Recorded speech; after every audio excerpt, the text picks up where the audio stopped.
Oi, pessoal, voltamos a bater um papo aí sobre a parte da reforma da renda, que é o assunto que está pegando fogo aí, né?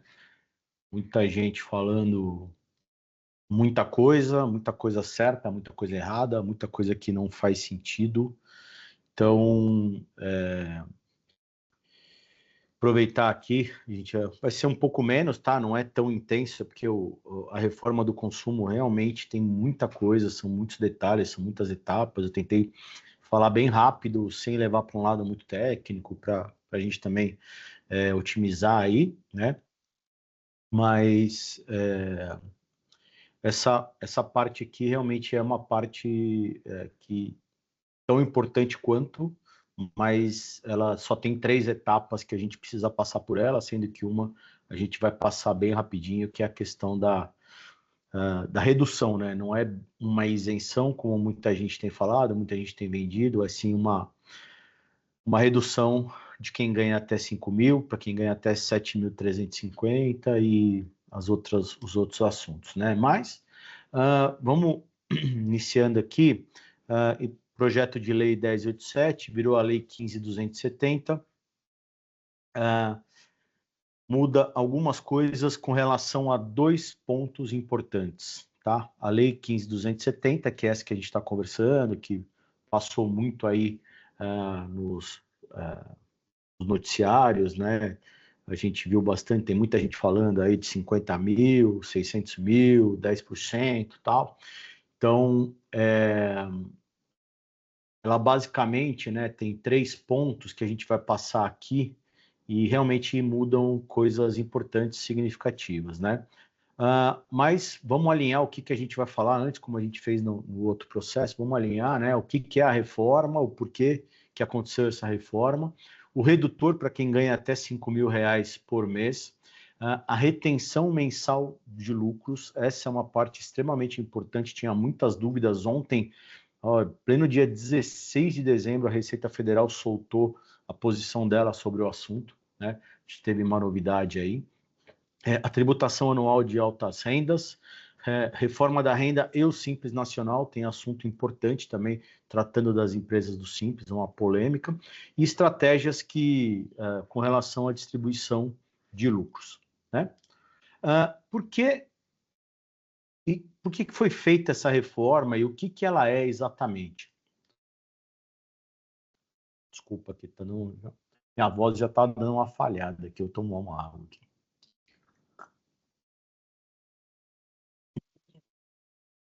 Bom, por que essa reforma foi feita, né?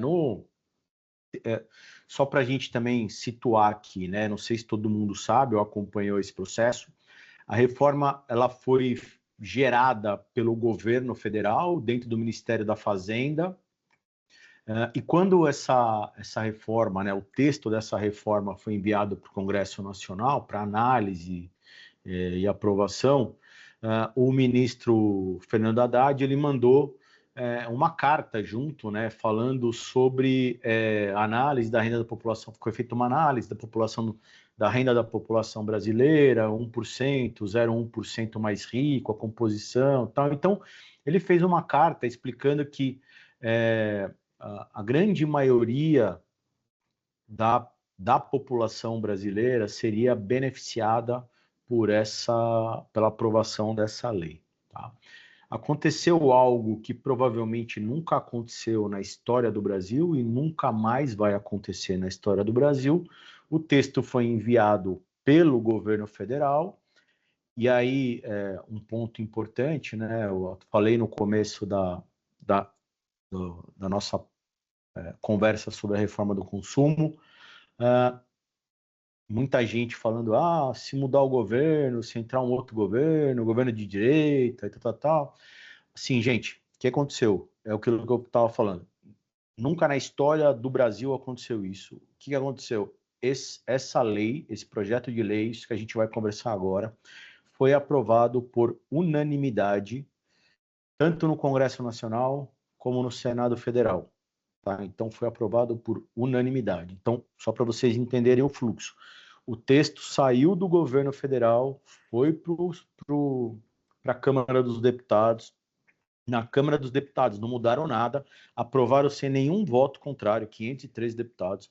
Foi para o Senado Federal, foi aprovado no Senado Federal, com o voto, sem nenhum voto contrário, e voltou para a sanção presidencial. Então, a gente está falando de algo que, assim, direita, esquerda, Corinthians, Palmeiras, Fluminense, Flamengo, qualquer um que seja o time que você torça, votou a favor desse negócio aqui. Então não adianta a gente também achar que quando o governo XPTO entrar, tudo isso vai mudar, porque não é esse caso, e também não estamos aqui para falar de paixões políticas ou futebolísticas, estamos sim para lidar com a realidade.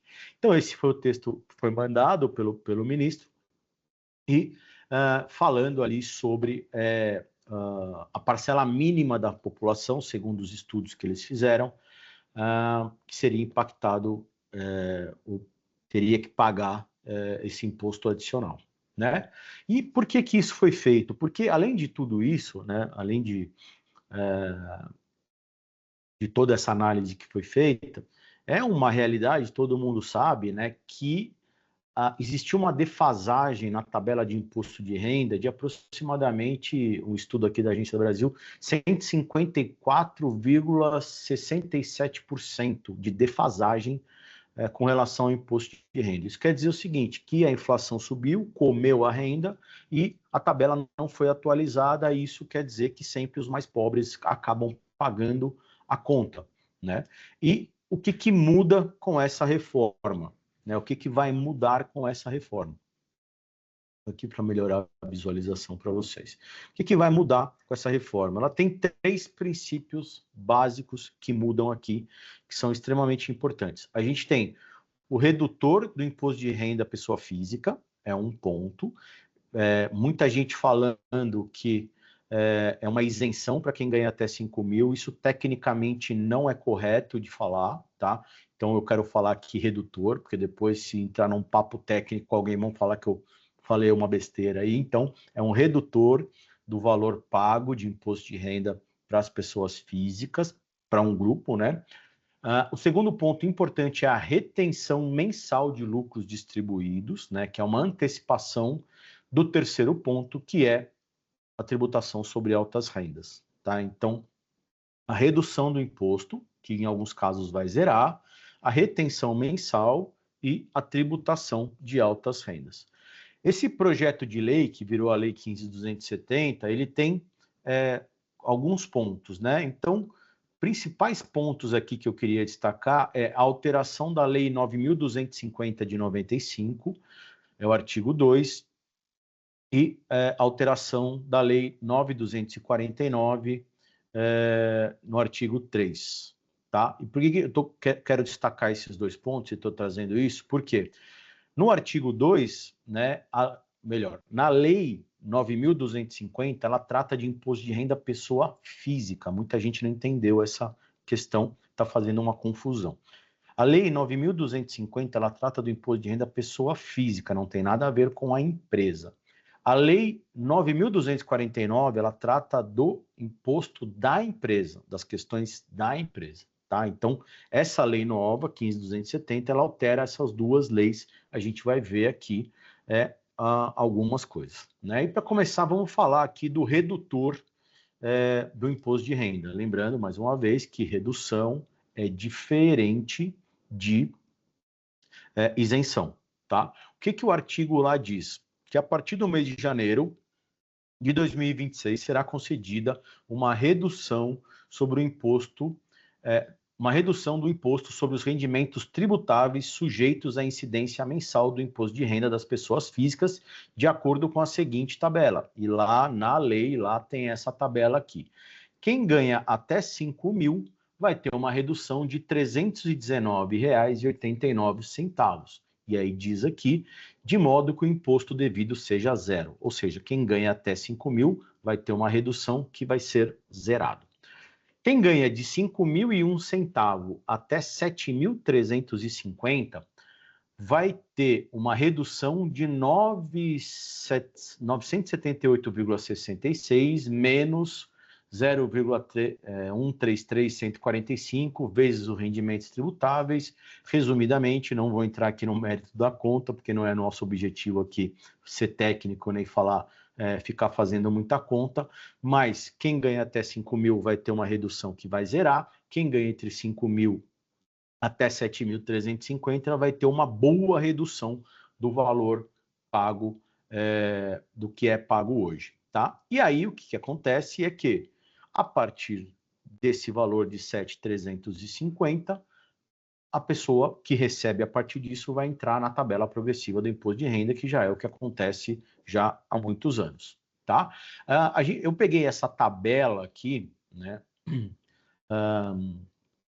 do portal da Reforma Tributária, que eu acompanho bastante, e inclusive também lá ligado ao pessoal da Reut, né? Eles trouxeram uma tabelinha aqui mostrando quanto que as pessoas vão pagar, né? Então, se você vê ali, ó, quem ganha até 5 mil vai pagar zero, não vai pagar nada, 5.500 ali por volta de R$190, 6.394, 6.500 vai pagar 598, 7.350 vai pagar 891. O dado importante aqui dessa imagem que eu queria deixar registrado aqui é que esse é o ponto e isso justifica por que essa lei foi aprovada por unanimidade. A gente vai ter 141 mil pessoas que pagarão uma taxa adicional, segundo o estudo, tá? 141 mil pessoas que pagarão essa taxa adicional que a gente está falando aqui, né? Que a gente vai falar na sequência, né? E a gente vai ter 20 milhões de pessoas beneficiadas nesse processo, que é o que a gente está falando aqui, tá? Então, é muita discrepância dos beneficiados com os, entre aspas, prejudicados. Legal. E tudo isso querem dizer, né, para a gente, desde o começo, o que venderam para a gente é que a reforma tributária veio para simplificar tudo e ia ser muito mais fácil, e aqui eu quero te provar que não vai ter nada fácil, tá? Mas, basicamente, a gente vai ter diversas contas que vão ser feitas, etc. e tal. Ainda continua valendo a tabela progressiva. Se você vê aqui, a partir de 4.664 já entrava na alíquota de 27,5%, isso foi ampliado lá para 7.350. Então, você vê que realmente vai ter uma diferença mesmo para uma boa parte de pessoas, que nem a gente falou aí, 27 milhões. Tá? Mas isso vai ficar mais complicado mais para frente.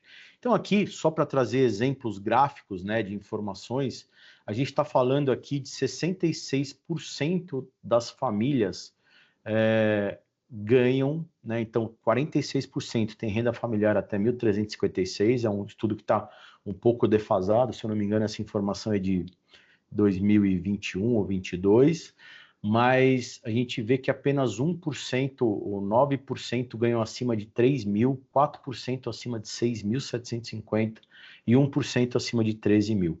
Então, assim, é muita gente beneficiada, 66% das famílias ganham até 2.034. Então, tem aí uma grande justificativa por que tudo isso passou de maneira unânime no Congresso Nacional no Congresso Nacional, né, na Câmara e no Senado Federal. E esse mapa aqui, eu acho que é bem ilustrativo do que a gente está conversando. Ele separa por estados a porcentagem de população por estado de quem ganha até 5 mil. Então, você tem aqui, por exemplo, o estado mais rico, né, que tem o melhor índice aqui no Brasil, é São Paulo, e mesmo assim a gente está falando de 67,5% das famílias ganham menos de 5 mil. Rio Grande do Sul, 72%, a gente tem Amazonas, 90,7%, Acre, 90%. Então, assim, realmente é muita gente que vai ser beneficiada com esse processo. O outro lado da moeda realmente, muita gente vai ser beneficiada com esse projeto, com essa lei que começa a valer aqui nos próximos dias, né? Daqui a 13, 14 dias aproximadamente. Mas, se o governo precisa arrecadar o dinheiro e se ele vai abrir mão de uma parte da arrecadação, ele precisa tirar essa arrecadação de um outro lugar. E aqui é onde começa a entrar a história da retenção mensal da distribuição de lucros e dividendos e a tributação anual de altas rendas. Primeiro ponto importante, são duas coisas diferentes que a gente vai tratar aqui. Elas são duas coisas diferentes, embora uma seja complementar à outra, tá? Então, o que essa lei institui? Ela institui a tributação mensal de altas rendas, né? E aqui, falando da retenção, o que a lei diz? Que o emprego ou a entrega de lucros e dividendos por uma mesma pessoa jurídica a uma mesma pessoa física, num montante superior a R$50 mil em um mês, fica sujeito à retenção na fonte do novo imposto de renda, que é o chamado IRPFM, né, que é o Imposto de Renda Pessoa Física Mínimo. Então, o que a gente precisa ter na cabeça com relação a essa retenção mensal que tanto se fala por aí? Pagamento ou creditamento de dividendos, R$50 mil, acima de R$50 mil, por um único CNPJ para uma única empresa. Ou seja, se a empresa tiver 2, 3, 4, 5 sócios, é 50, acima de 50 mil para cada sócio.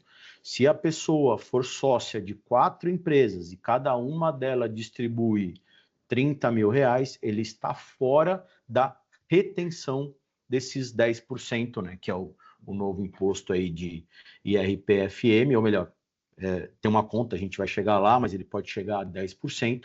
Então, aqui a gente está falando inicialmente da retenção. Então, pagamento ou creditamento, que é dinheiro ou compromisso nos atos societários. Pagou para o sócio ou caracterizou ali na empresa que esse dinheiro vai ser pago ao sócio, incide esse valor, tá? Por uma mesma empresa, para uma mesma pessoa física. Então, exatamente o controle é feito por CNPJ. Acima de 50 mil, e aí ficará sujeito à retenção na fonte. É a obrigação da empresa, do CNPJ, para com o sócio, com relação ao sócio, para com a Receita Federal. Funciona basicamente do mesmo jeito que tem a retenção de imposto de renda na fonte dos funcionários. Basicamente do mesmo jeito que é a retenção, a obrigatoriedade, né, com relação à obrigatoriedade que tem hoje do INSS de funcionários ou de Prolabore. A empresa tem a obrigação de reter esse valor e pagar, tá? Valor distribuído ao sócio acima de 50 mil. Na lei, existe ali uma questão com relação aos lucros acumulados até 2025. Como essa regra começa a valer a partir de 2026, 1º de janeiro de 2026, a lei diz que todos os lucros acumulados até 2025, eles estão isentos dessa nova tributação, desde que a distribuição desses lucros seja aprovada até 31 de dezembro de 2025 e sejam exigíveis no termo da legislação civil ou empresarial, nos termos originalmente previstos no ato de aprovação. Beleza, o que isso quer dizer traduzindo aqui? Se você tem na sua empresa lucros acumulados até o ano de 2025, você pode deliberar essa distribuição de lucros até 31 de dezembro de 2025, tudo que for deliberado como distribuição de lucro, desse lucro acumulado, não vai estar sujeito à incidência desse novo imposto, nem da retenção e nem do novo imposto, desde que seja distribuído como foi determinado nessa deliberação que foi feita até dezembro de 2025. Ou seja, se você tem dinheiro lá, você pode distribuir isso em 2026, 2027 e 2028, sem a incidência desse novo tributo, desde que você fixe, ou melhor, você carimbe esse dinheiro agora e diga, eu estou carimbando esse dinheiro agora, em dezembro de 2025, e eu vou distribuir esse dinheiro da seguinte maneira, tanto em 2026, tanto em 2027, tanto em 2028, ou tudo em 2026, ou tudo em 2027, ou tudo em 2028, ou uma parte aqui, uma parte em 2026, uma parte em 2027, do jeito que você achar melhor, mas você tem que efetivamente carimbar esse dinheiro para que ele não sofra essa nova tributação, certo? Então, o que a gente falou aqui? Qualquer lucro distribuído acima de 50 mil sofre a incidência desse novo imposto, tá? A gente vai chegar na alíquota mais para frente. Mas pagou acima de 50 mil, sofre a incidência desse novo imposto. Detalhe, tá? A alíquota da retenção é 10%. É a alíquota que vai ser paga como tributação de altas rendas? Não necessariamente, mas a retenção é 10%. Tá? Então, você tem a sua empresa lá, emitiu nota, pagou suas contas, pagou suas despesas, e naquele mês você distribuiu 60 mil reais para sua conta pessoa física como distribuição de lucros, você vai pagar 6 mil reais, vai ter que recolher um DARF de 6 mil reais. É isso que a gente está falando, dando um exemplo prático, tá? Como é que vai ficar isso depois? A gente vai chegar lá daqui a pouco. Segundo, o outro ponto aqui é a tributação de altas rendas, que essas duas coisas se unem. Por quê? A retenção, isso que a gente acabou de falar, é uma antecipação dessa tributação anual. Tá? Então, o que acontece? Estão sujeitas a essa tributação a partir do exercício 2027, referente ao ano de 2026, lembra então, tudo que acontecer em 2026, essa nova tributação anual de altas rendas vai estar sujeito o sócio da empresa, né, ou qualquer pessoa física que tiver uma somatória de todos os rendimentos recebidos no ano calendário que for superior a 600 mil reais, tá? Essa pessoa fica sujeita à tributação mínima do imposto de renda de pessoas físicas nos termos desse artigo. Duas coisas importantes, tá? A retenção mensal, se for acima de 50 mil, não necessariamente é isso daqui, tá? Se isso aqui acontecer, aquela retenção é uma antecipação desse imposto de altas rendas, tá? Não é uma taxação de lucros e dividendos, porque ele fala com todas as letras aqui, rendimentos recebidos, tá? Então, a gente está falando de diversos rendimentos aqui, a gente vai chegar na lista ali daqui a pouco, inclusive do que está isento disso daqui, né? Mas eu acho importante fixar aqui que aquela retenção ali é diferente do imposto de altas rendas, embora aquela retenção seja uma antecipação disso, tá? O que vai acontecer aqui?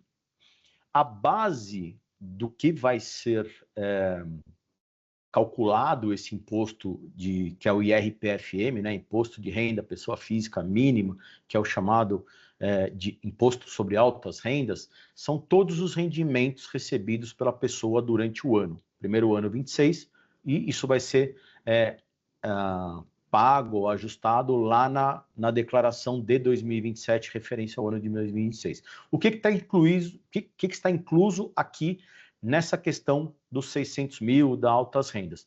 Todos os rendimentos, ou seja, salários, prolabore, rendimentos de aplicação financeira, aluguéis, resultado de atividade rural, né? Se alguém conhece algum produtor rural que atua como pessoa física, não é o faturamento, né, ou a receita da atividade rural, e sim o resultado, e aqui que a gente está falando da distribuição de lucros. Então, assim, uma coisa importante, tecnicamente é errado, do mesmo jeito que tecnicamente é errado falar que existe uma isenção para quem ganha abaixo de 5 mil, também é errado dizer que isso aqui é uma tributação de lucros e dividendos, porque não é, e a gente vai ver ali que pode não ser. Obviamente que o valor de corte ali, a gente vai estar falando de 600 mil reais, né?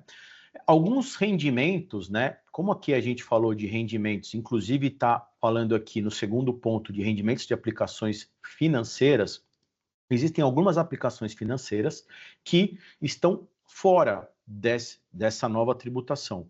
Entre elas aqui, né, vamos falar atividade rural, né, que é a atividade, o resultado não, como a gente viu, mas a atividade, a receita da atividade.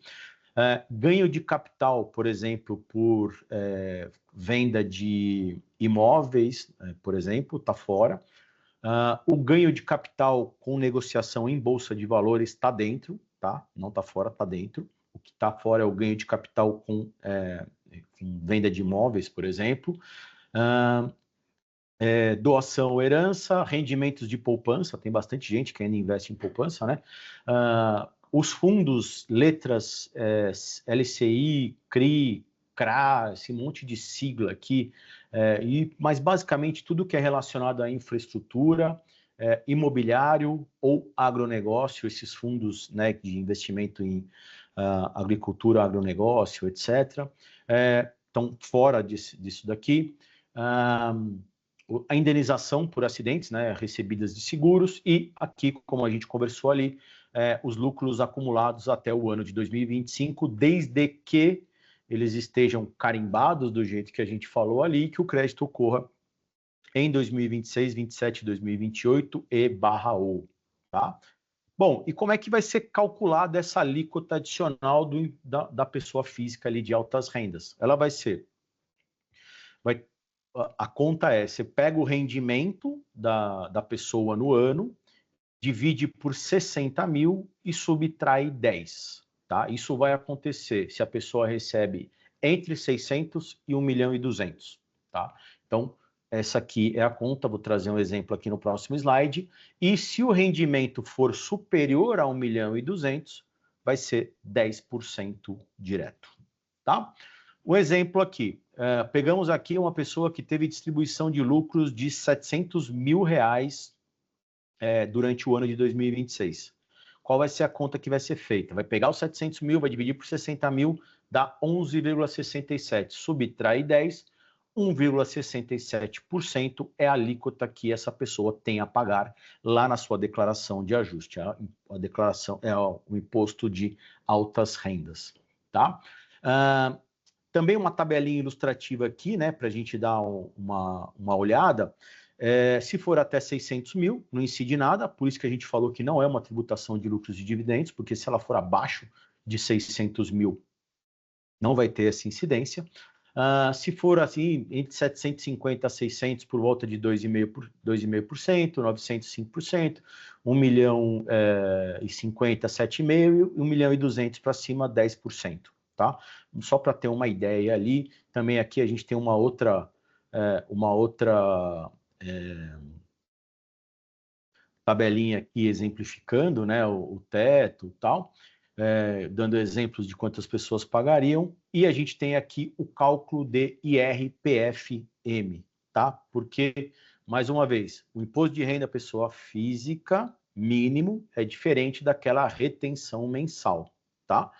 Resumidamente, se você recebeu acima de 50 mil da mesma empresa no mesmo mês, você vai ter aquela retenção de 10%. Beleza. Eu vou ter que pagar mais alguma coisa? Não sabemos. Como que a gente vai saber? Através dessa conta aqui, através desse cálculo aqui. Por quê? Ele vai verificar qual é a sua conta, né? Qual é a sua alíquota ali que você tem. E aí você vai ter o redutor, o IR pago, e a retenção vai ser diminuída e vai dar um valor. Calma, não precisa se desesperar. A única coisa que eu quero que você ignore aqui dessa fórmula é o redutor, tá? A base de cálculo, então, é aquilo que a gente conversou, todos os rendimentos. Se tiver rendimento lá de LCI, de LCA, de ganho de capital por venda de imóveis, tira dessa conta, né? Então, é o primeiro ponto ali. A alíquota é essa continha que a gente viu ali naquele slide anterior aqui, né? Essa continha aqui que a gente faz, esse 1,67 no caso desse exemplo. O redutor, não vamos falar dele, vou te explicar por que daqui a pouco.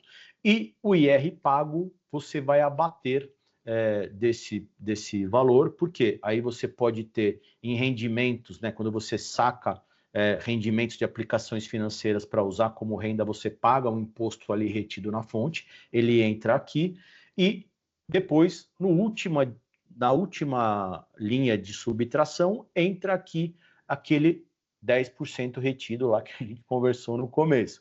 Uma baita confusão, disseram que era para simplificar, mas calma, vamos aos exemplos aqui para ficar um pouco mais calmo. Por que eu falei para você ignorar o redutor? Porque o redutor ele vai entrar em ação quando você, na empresa, pagar imposto, uma alíquota nominal acima da alíquota máxima de PJ, você não vai pagar na pessoa física. Como a gente está falando de algo muito, muito, muito difícil, são raríssimas as empresas que pagam acima da alíquota normal na PJ, vai ser muito raro uma empresa, alguém que seja sócio de uma empresa não pagar aqui, tá? Esse redutor praticamente ele vai ser nulo, tá? Para a maioria das pessoas, exceto algumas raras pessoas, quando você tiver empresas que faturam muitos e muitos bilhões e lucro real, etc, tá?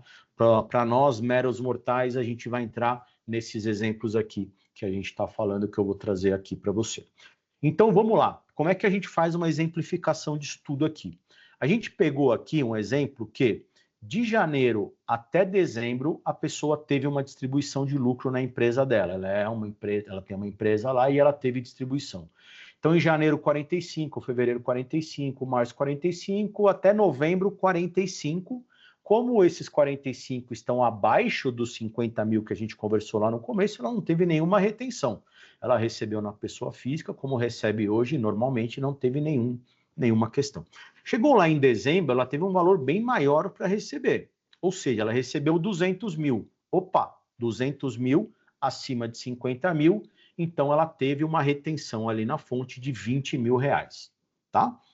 Legal. Então, a gente teve um total distribuído para essa pessoa de 695 mil, esse valor aqui, ó, 695 mil, e teve um total de retenção de 20 mil, que foi aqueles 200 mil. Então, de janeiro até novembro, recebeu abaixo de 50 mil, 45 mil, não teve retenção. Em dezembro, deu uma estourada lá na boca do balão, recebeu 200 mil, teve 10% de retenção, tá? 20 mil. Beleza. Aí vamos para as contas. O total de rendimentos dessa pessoa no ano, tá? Foi 1 milhão e 31, tá? Conta de contador é diferente, tá? É sempre o total em cima, depois a justificativa embaixo. Então, seguindo o exemplo aqui, ela teve distribuição de lucros, que é esse valor aqui, ela teve 695 mil. Então, distribuição de lucros, 695 mil. Nesse exemplo aqui, a gente está pegando uma pessoa que ela teve um rendimento de aplicação financeira de 300 mil reais nesse mesmo ano. Então, ela teve 695 mil de distribuição de lucro, mais 300 mil de rendimento de aplicação financeira. Ela tem muito dinheiro guardado lá, todo mês essa aplicação gera uma renda, ela vai lá e saca, e ela usa esse dinheiro como renda efetiva, tá? E ela recebe também aluguel. Então, ela recebeu 36 mil reais de aluguel durante aquele ano, tá? A soma dos 695 mil, mais os 300, mais os 36, dá 1 milhão e 31 mil que ela teve de renda nesse ano. Legal. Durante o ano, ela teve IR que ela pagou. Qual foi o IR que ela pagou dessas rendas que ela recebeu? Ela teve aqueles 20 mil retido aqui, que ela teve em dezembro. Então, tá aqui, ó, 20 mil. Desses 300 mil de aplicação financeira, quando ela vai lá e resgata esse dinheiro todos os meses, ela paga na fonte, lá na corretora ou no banco, ela pagou 45 mil, e desses 36 mil de aluguel que ela recebeu, ela pagou 1.200 reais. Ela teve também imposto de renda sobre esse aluguel, 1.200, certo? Então, o total que ela teve de IR pago no ano é 66.200. Aí, agora, com essas informações, a gente vai fazer essa conta aqui, que é o quanto essa pessoa tem que pagar de imposto de renda pessoa física mínimo, né? Ou seja, tributação de altas rendas. Como é que é essa conta aqui? O total do rendimento vezes a alíquota, tá? Então, o total de rendimento a gente tem lá. A alíquota, voltando aqui, é essa fórmula aqui. Deixa eu ver se consigo fazer uma canetinha aqui para ver se... Essa aqui, ó, não sei se está aparecendo para vocês aí, ó. A cálculo da alíquota é essa daqui, ó. Alíquota, né? Bom. A alíquota é essa aqui. Então, a alíquota pela conta deu 7,18. O IR pago no ano foi de 46.200. Lembra que aqui na fórmula, né, ele separa, né? Então você tem o IR pago aqui, ó, Você tem esse IR pago, que é o IR pago da aplicação financeira e do aluguel, que é esse daqui. E depois, na última parte da fórmula, entra a retenção. E é exatamente isso que aconteceu aqui. Então, ele teve 46.200 de IR pago durante o ano, que é exatamente os 45 da aplicação mais os 1.200 do aluguel. E aqui ele teve um total de imposto de altas rendas de 27.860, que é isso aqui, é a conta, né, que é 7,18 de 1 milhão, menos os 46.200, deu esses 27.860. A retenção mensal lá que ele teve em dezembro foi 20 mil. Opa, passou o slide. Isso quer dizer que ele tinha, na conta, deu 27.860, mas lá em dezembro ele teve 200 mil de retenção. Ou seja, se ele tem que pagar 27.860 na conta final e ele já teve a retenção de 20 mil, isso quer dizer que ele paga apenas 7.860 ali na tributação de altas rendas, que é exatamente esse valor aqui. Ele vai pagar. Terceira vez que o slide muda, então já vamos mudar para o novo slide aqui.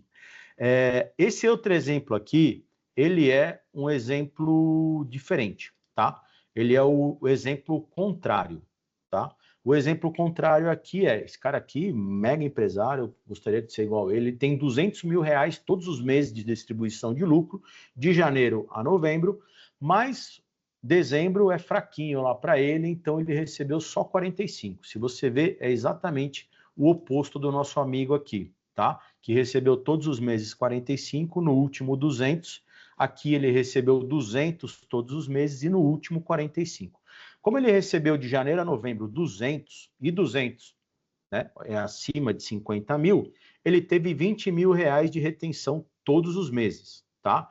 Então, no final, lá em dezembro, ele recebeu 45, 45 está abaixo de 50, não tem a retenção. Beleza. Então, ele recebeu de distribuição de lucro 2.245 durante esse ano. E ele teve de retenção, aqueles 10 meses que ele recebeu 220 mil, 10%. Então, usando aqui, ele teve, a gente vai manter os mesmos valores de rendimento, tá? E o mesmo valor de aluguel para facilitar. Então, só mudamos aqui a distribuição de lucro. Então, ele teve um total de rendimento 2.585.000. Ele teve esse rendimento durante o ano, tá? Que é total de distribuição de lucro aqui de janeiro a dezembro, mais o rendimento de aplicação, o mesmo valor do exemplo anterior, para vocês entenderem a diferença, e o mesmo valor de aluguel do exemplo anterior, para vocês ficarem, para ficar fácil de comparar as duas situações. Aqui ele teve 266.200 de IR pago no ano, tá? Por quê? Ele pagou 220 mil da retenção de janeiro a novembro, ele pagou 45 mil em cima das aplicações financeiras e ele pagou 1.200 em cima do aluguel que ele recebeu. Aqui, fazendo a mesmíssima conta, tá? Ele recebeu acima de 1.200.000, então a alíquota dele é 10%, né, que a gente viu que acima de 1.200.000 é 10%, então 2.581.000 está acima de 1.200.000, então a alíquota dele é 10%. Ele pagou 46.200 de IR no ano, né, que é o valor da aplicação financeira mais o valor do IR sobre o aluguel. Aí, fazendo a conta, ele teve 211 mil de imposto de altas rendas para pagar nesse ano, né? 211 mil aqui ele teve, né? Só que ele teve 220 mil de retenção, porque ele distribuiu acima de 50 mil de janeiro até novembro. Nesse caso aqui, especificamente nesse exemplo, ele vai ter 8.100 para receber de volta, porque durante o ano ele teve um valor maior retido do que ele efetivamente deveria pagar, tá? Então, o que é importante aqui?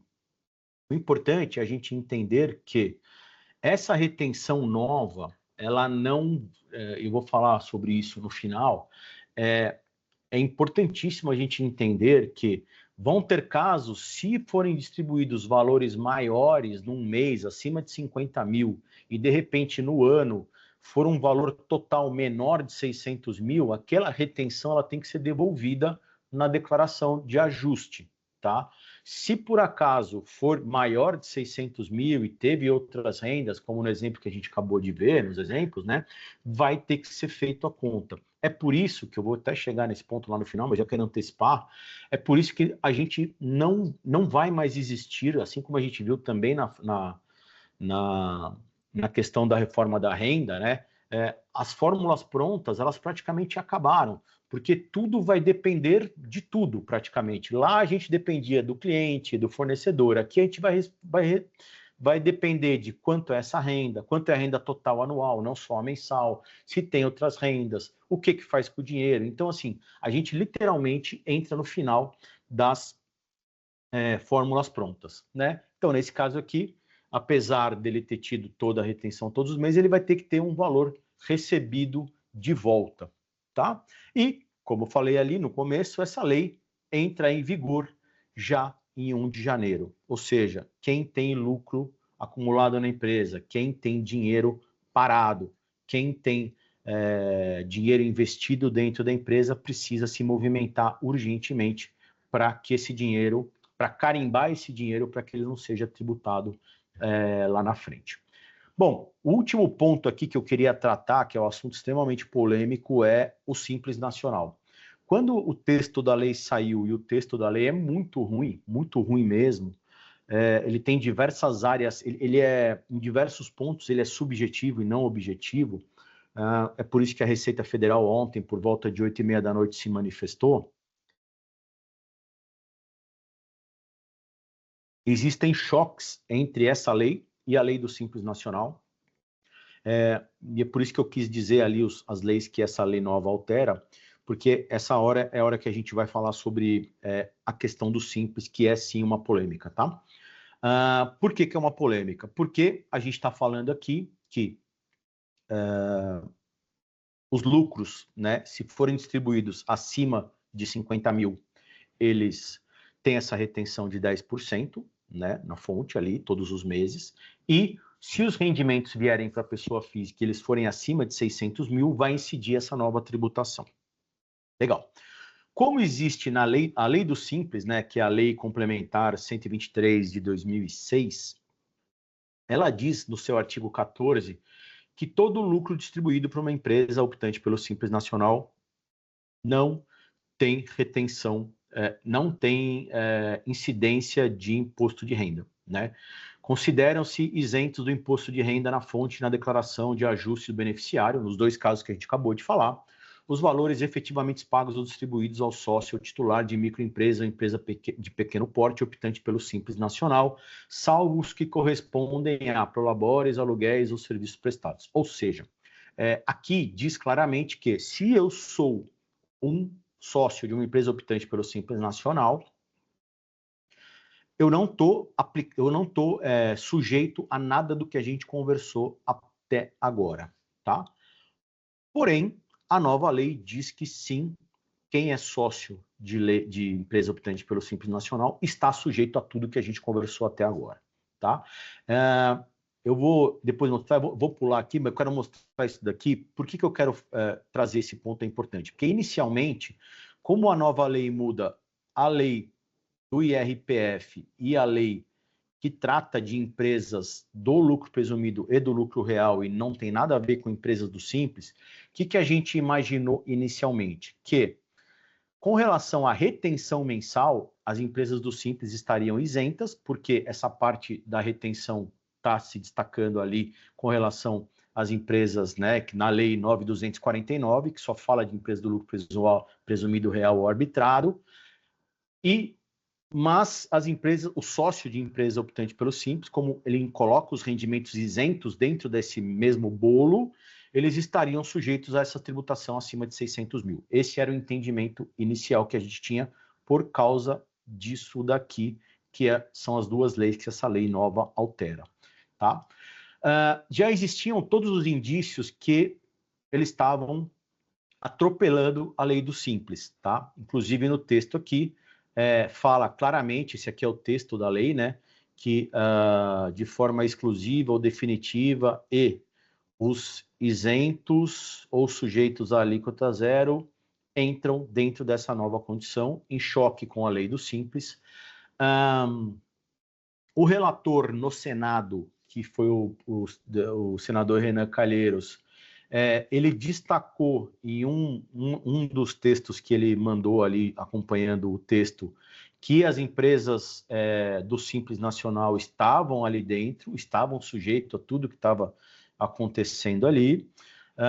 As empresas do Simples Nacional, o ministro explicou que o IRPF só afetará quem recebe os lucros e dividendos, que arca a pessoa física, ou seja, outra carta, né? Então, um texto do Renan Calheiros é aquele anterior, esse aqui é um outro, também falando que, no entendimento deles, sim, esses 10% ou esses 600 mil aplicava-se também às empresas optantes pelo Simples, e aqui a emenda ao projeto de lei, né, que o projeto teve diversas emendas, mas a emenda 51 do senador Isalci Lucas, que é do PL lá do Distrito Federal, ele pediu para expressamente contar nessa lei que, como existe um conflito com a lei do Simples, a 123 de 2006, a lei complementar 123 de 2006, constasse efetivamente, claramente nessa lei, que as empresas optantes pelo Simples estariam fora dessa nova regra,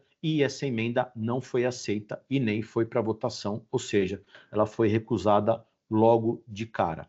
Ou seja, tudo que a gente falou até agora, seja valores distribuídos acima de 50 mil e valores distribuídos e rendimentos isentos acima de 600 mil no ano, se você for sócio de uma empresa optante pelo Simples Nacional, você está sujeito a essa nova regra, tá? Então, não, para o Simples não tem, para o Simples não tem, não, o Simples tem também, tá? Bom, com relação à distribuição, a gente tem esse benefício para quem tem lucro acumulado, que para facilitar, se você tem algum dinheiro parado lá dentro da empresa, que você vai distribuir futuramente por algum motivo específico, sim, esse valor pode ser recebido em 2026, 27, 28, sem a incidência desse novo imposto, desde que seja feito aquilo que a gente conversou lá no começo, né? E você tem essa condição para fazer isso agora em 2025 e a partir de 2026, como eu falei, as fórmulas prontas acabaram. Como é que eu faço para evitar isso? A gente vai ter que estudar caso a caso. A gente vai ter que estudar de forma global o que você tem, qual é a sua renda, quanto você recebe da empresa, quais são os seus gastos na prestação de serviço. Tem uma série de coisas que a gente vai precisar entender para fazer uma consultoria nesse assunto e poder achar uma solução, né? Aqui é a questão que eu deixo sempre no final da apresentação, né? A reforma está vindo para simplificar, né? Eu não sei aonde até agora vocês viram tudo isso que a gente conversou na primeira parte, na segunda parte, não vi nada de simples, nada de tranquilo, né? Mas é o que prometeram para a gente. Então, para a gente falar aqui de possíveis soluções para as empresas, né? E para quem conseguir para quem quiser tentar dar um jeito de evitar essa nova tributação. Algumas coisas a gente tem a formalização do compliance tributário através de uma ata de registro na junta comercial, etc., dos lucros acumulados até 2025. A depender do caso, holding de participações pode ser uma opção, outras empresas podem ser uma opção, a gente não sabe, vai depender de cada caso. Uma reestruturação societária pode ser uma solução, a gente não sabe. Como eu falei, vai depender de cada caso. Como eu falei para vocês, a gente efetivamente entra na era em que as receitas prontas elas não funcionam mais. Tanto na parte do consumo quanto na parte da renda que a gente viu agora, a gente vai sempre precisar analisar caso a caso. Vai depender de muitas variáveis, né? Agora é tipo castelo de cartas. Se você puxar a carta errada, tudo desaba. Então, a gente vai precisar entender 360 como é essa situação para a gente poder achar uma solução, né? Fazer uma consultoria e achar essa solução. E Eu deixo aqui mais uma vez o nosso QR Code, quero agradecer aí você, a gente está aqui praticamente 3 horas falando sobre um assunto extremamente pesado, né, e denso, então quero agradecer a sua participação mais uma vez, é muito legal saber que vocês ficaram até aqui, a gente começou com mais gente, as pessoas foram saindo, eu entendo que como é muito tempo, às vezes tem reunião, compromisso, etc. Então, agradecer demais a presença de vocês. A gente vai salvar isso aqui depois, disponibilizar as gravações. Caso você queira o PDF da apresentação, responde aqui, escaneia o QR Code. Se você não consegue escanear o QR Code por algum motivo, manda uma mensagem aqui, que a gente manda o link para você entrar e responder a nossa pesquisa aqui. E, mais uma vez, queria agradecer. Se alguém tiver alguma questão que queira colocar aí, pode mandar a mensagem aí no chat. E, assim, antes de só, né, fazendo aqui um spoiler aqui, né, a gente não consegue responder casos muito específicos, né? Se você tiver alguma dúvida de cunho geral, alguma coisa nesse sentido, a gente pode tentar responder. Agora, coisas muito específicas, no meu caso, fornecedor, meu cliente, não sei o que tal, a gente não consegue porque, como eu falei, precisa de uma análise realmente muito ampla, tá? Mas fico à disposição aí, a gente tem alguns minutos aí, podemos deixar aí uns 10 minutos, se alguém tiver e quiser levantar alguma questão, fico aí à disposição.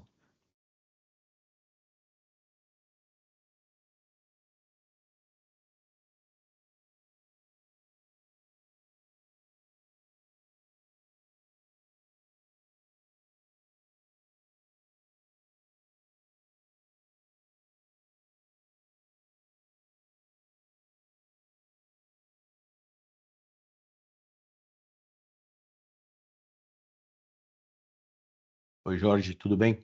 Deixa eu ver se eu consigo aqui desbloquear o microfone para liberar, para você não precisar. Deixa eu ver se eu consigo. Permitir microfone. Pode falar, tá com a palavra aí? Deixa eu ver. Então, assim, tá me Boa, ouvindo? vamos lá. Tô Eu te só não, ouvindo. eu só não entendi uma coisa do que você tá falando, Claro. da sua exposição, no primeiro tópico, né?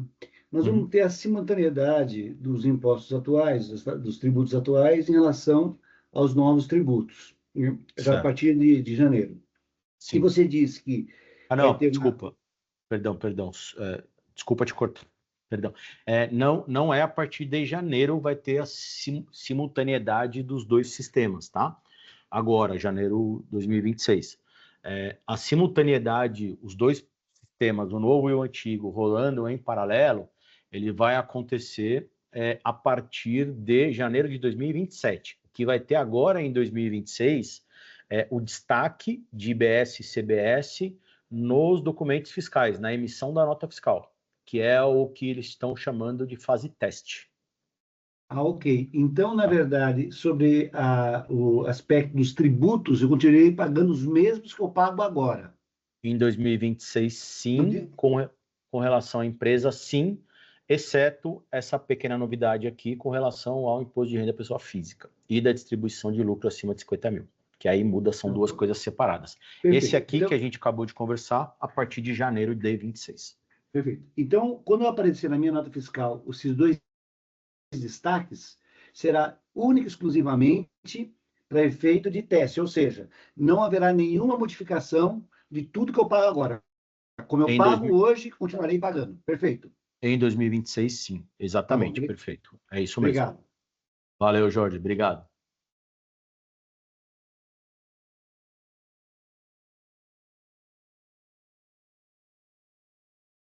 Peraí que eu tô apanhando aqui.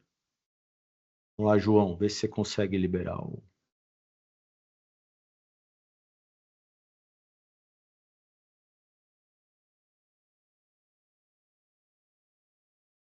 João, quer fazer a pergunta? Tá, acho que liberei aí, acho que você precisa liberar da sua. Aí. Perfeito. Boa. Isso, obrigado. Boa tarde. Bom, primeiro agradecer pelo aprendizado aí, muito bom, tá? Já respondi o formulário.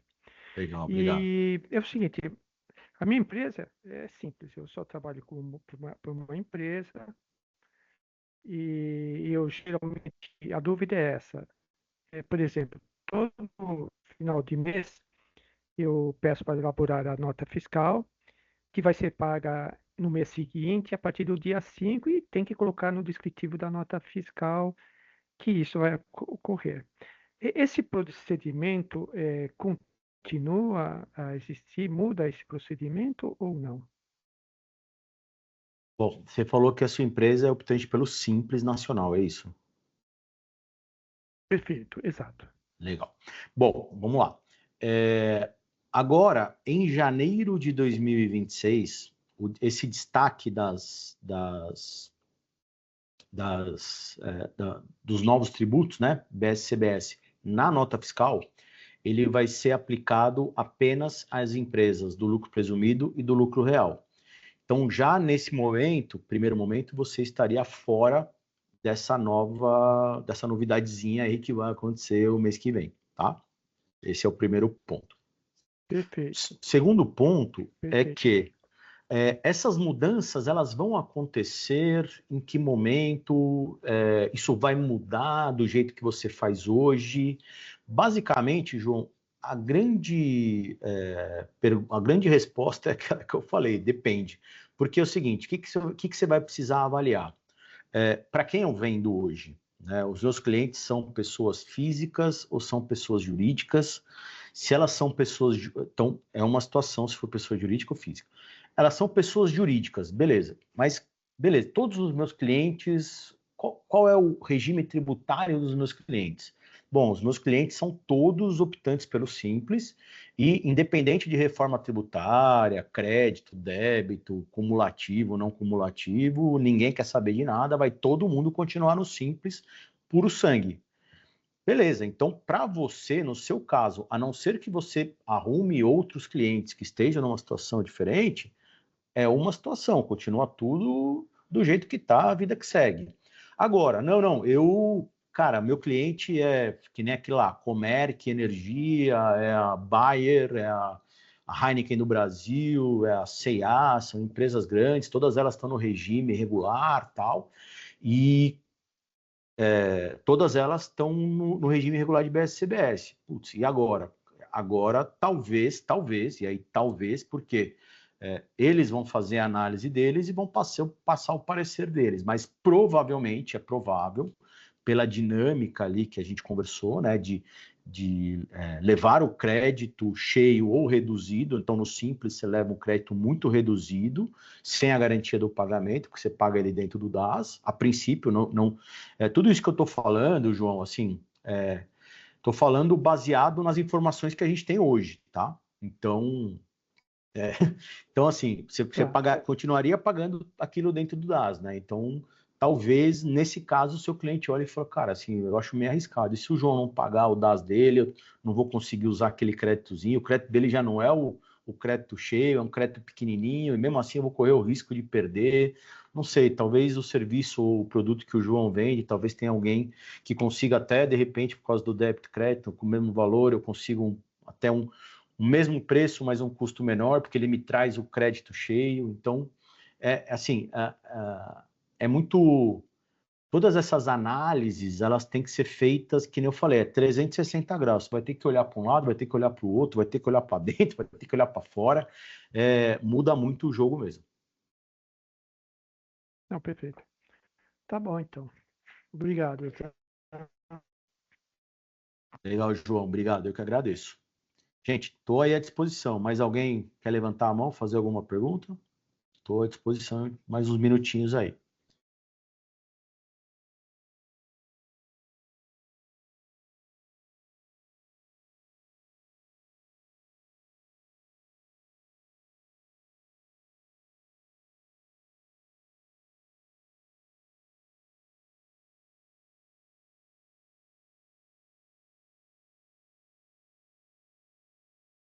Pô, gente, acho que ninguém mais tem questões a serem levantadas.